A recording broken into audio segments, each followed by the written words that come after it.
Hello, everyone, and welcome back to another episode of the Coaching Uncovered podcast. My name is Chris Berry, and I am going to be your host for today. Joining us, we have Kaemmerer. Carol, how are you doing today? Super. Thanks so much. Absolutely. Well, I'm excited to chat with you a little bit, but before we dive into the details of everything, could you give everyone that's either listening or watching just an understanding of what you help people with? Yes, I help people in business be powerful online because LinkedIn is your digital first impression. And so many people get that wrong, and it's to their detriment. Yeah, absolutely. And it's so important, obviously, as you said, having make sure you have all the arrows pointing in the right direction, has everything set up in the right way so that you're getting that first impression correctly. But what made you decide to get into this as like a profession and focus on this aspect? Oh, absolutely. It was kind of by surprise. Okay. So, my background is in marketing communications. Mm. And for 20 years, I was a consultant to a Fortune 500 company, and I was on the top of their list for doing really impactful projects, worldwide launches of first of kind therapies. Um, it was great until it wasn't. They were my only client. And for 18 of 20 years, I always had more work than I could really do. It was just so exciting. But they were having an issue. The whole industry was having pressures. And in 2011, they decided to make a change. This is a kind of change that happens when an organization is under financial pressure. So the change that they made is they outsourced whole functions. Mm. One of the sources or one of the functions they outsourced was marketing communications. Mm. And I was so surprised. So I knew that if I didn't do something marvelous, I was never going to get another job. People didn't know who I was. I didn't have any network outside the company, and Mm. it was time to get with the program. So I began to study LinkedIn as a subject matter so that I could make a great impression on LinkedIn. I knew that that was an avenue for me. And while I was learning, I reached out to those people who had hired me all those years who are also now looking for positions. And they were so impressed with what I had learned and how I could move them forward that they began to send me their friends to be my clients.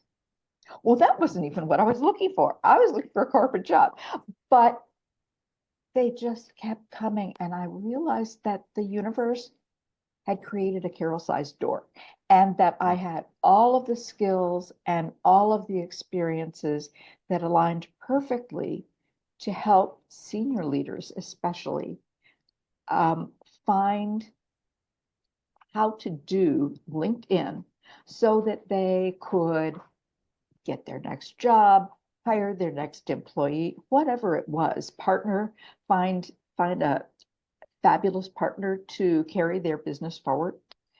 Um, if you're not online or you're not online powerfully, you're not going to get to your next step. Good. So starting off with you needing it, Yeah, and then next thing you know, this person on the next one, and next one, like, wait, hold on, yeah, this could be yeah. something. And it's funny how it works like that sometimes. Yes, yes. It's like, oh, well, this wasn't what I was thinking, Mm. but Yeah, it, exactly. it was um, it was exciting because I realized every skill that I had, plus this new knowledge of how LinkedIn actually works and how I could powerfully craft a profile that would help the algorithm find the person I was working with. Mm-hmm. It was huge. And when I began speaking, people were saying to me, oh, this is the first time I've understood what is going on? You know, you speak clearly, you speak to me. It's not just all a bunch of do this tip, do that, to do the other tip, but really there's a coherence to it. And so it's been a wonderful ride. In 2016, I wrote my book for the first time, LinkedIn for the Savvy Executive, Promote Your Brand with Authenticity, Tact, and Power. And then in 2021, I released it with all new material as the second edition, because the world had changed due to the pandemic, and the world of hiring and work significantly changed during that period of time. So it's been a good ride. I'm excited about the this new position that I created for myself. Absolutely. So you got involved into it. You've obviously been doing it for a fair bit of time. I'm curious, Yes. over all of these years and everything of doing it, what would you say have been some of the highlights, favorite parts of kind of running and owning your business? And what would you say have been some of the biggest challenges on the flip side of things? Okay. My business is a solopreneur business. I have not sought the opportunity to add lots of people because I wanted to just work directly with the Mhm. people that I served. And um, it- that was a good decision for me. It has served me well. What doesn't serve well is to think that I can do everything in my business without any help. Mhm. And so the first help that I got was somebody to do my bookkeeping so that when it's tax time, I am not in a funk. You Mhm. Yeah. know, I hate numbers. Mm. I hate that part of the business. And so I wasn't good at it. And this is a problem when it comes time to report. And Yeah. every year that was a really down time. So now it's not nearly so bad.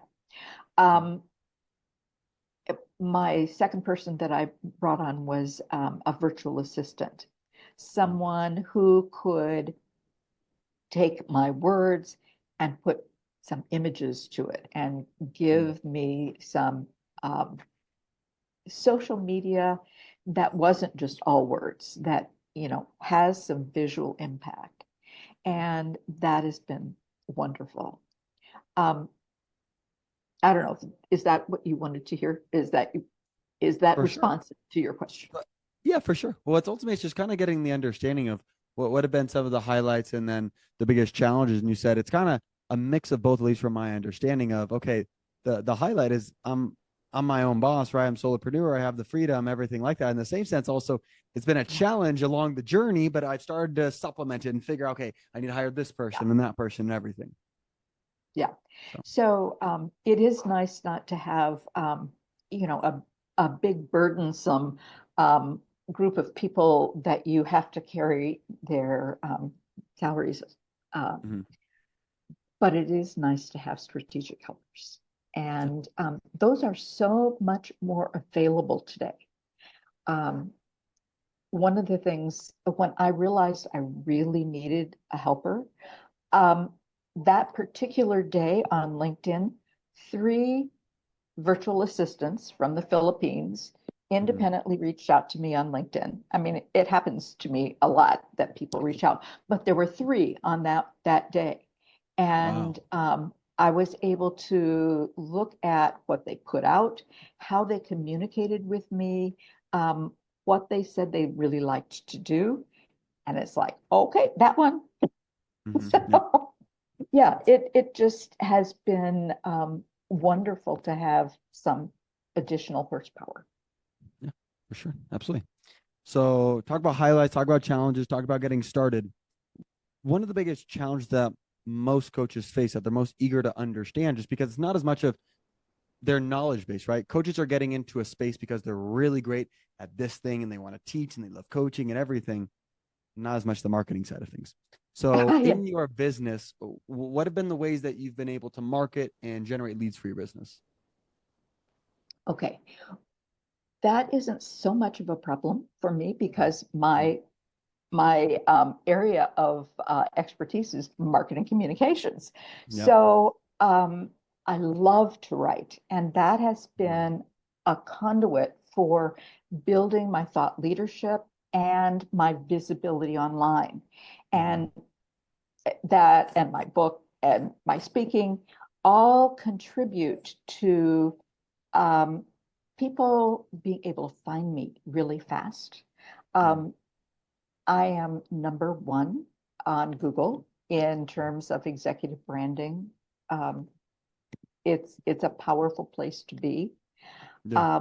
I've been noticed by two publications and named one of the top 10 personal branding experts. Um, an international coach federation, coach foundation, found me and named me one of the top 20 executive coaches. So this kind of influence and notoriety builds, and it's exciting. It all builds on itself. Mm-hmm. Yeah. Okay. So for you, the way of generating leads, obviously, marketing, that's your strong suit. That's everything that you do. And it sounds like a lot of the stuff is from that content and everything. It allows you to rank fairly highly on the Google search engines that then bring a Yes. lot of organic content primarily. And then I'm assuming word of Oh mouth yeah. too. But from like in Yes. regards to new people, is it mostly just organic SEO is kind of what's been really helping and serving you mostly? So I would say until 2024, my Mm-hmm. biggest influx of people was recommendations from past users. Mm-hmm. And since then, I have a whole new area of strong um, interest from Mm-hmm. people who don't know anybody that I know and who found me on Google. Mm-hmm. Okay. And So so, I yeah, I think was it's gonna, important to name your niche, to name and claim your niche. yeah. And these people that find you on Google, I mean, I literally just did a search and you can see you're right here on the top and everything. Is it through different keywords that you've done? Obviously, I looked up executive branding coaches and boom, you're right there. Um, is there other things that you do? What are you kind of doing in order to rank so highly? Is it the fact of a bunch of backlinks from blogs that you're doing, from content? I know you mentioned writing. Like, what are the things that you're doing to kind of get that organic traffic, would you say? Okay, well, it's not like anybody is spending a lot of time on SEO because we still are doing um, my website, by hook and crook. Yep. I haven't had an SEO person really working for me, Okay. but um, I joined the C-suite network, which gives me credibility. Okay. Um, I when I speak, um, my brand is there. Mm-hmm. When I write, my brand is there. Yeah. Um, so it just has worked. Okay. And yeah. Understood. I like it. So let's say you've obviously generated lead, whether it be from a referral, let's say organic, whatever medium. Now, a lot of coaches, especially newer coaches, they have this, you could categorize it as mix of fear, a mix of, I don't know what to say. I don't want to sound salesy, everything. How do you take Oh, someone sure. that they're like, I'm interested to like being a paying client? What process do you typically walk them through? So when someone on my website, there's a place that says, I'd like Carol to help me with my LinkedIn content. Um, and it doesn't allow them to elaborate. So when I get one of those, I um, write back to them by email. This is really Carol. you know, I'm Yeah. so excited that you are interested in hearing about how we might work together. Here is my link to schedule a meeting. And instead of spending time back and forth, when can we meet? Here's a link.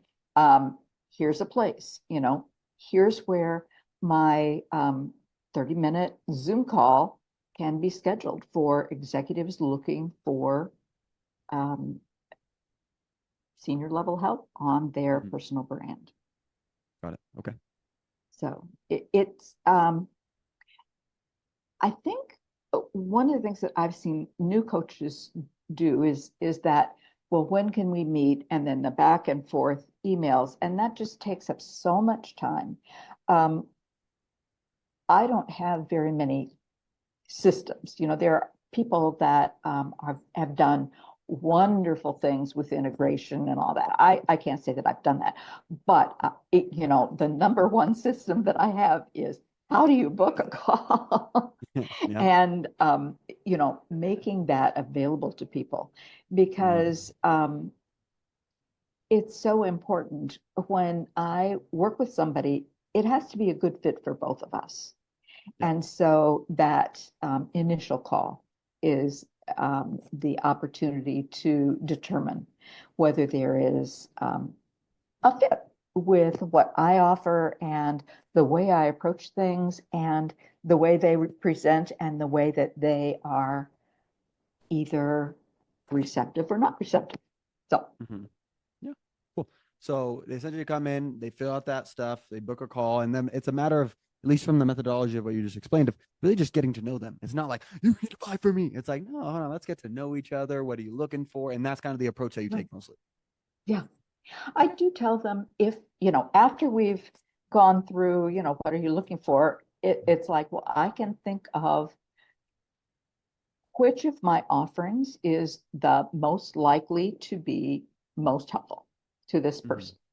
And then I'll say, well, I have various offerings, but this is the one that I would like to suggest for you. And let me tell you what that includes and how it proceeds. So, when we have 30 minutes, it's not like at the end of the call, they don't know what it is that I offer. Yeah. Yeah. Okay. Understood. So we've talked about a lot of different things. I appreciate you sharing all the different stuff, especially from the SEO and then this and that and the framework and methodology.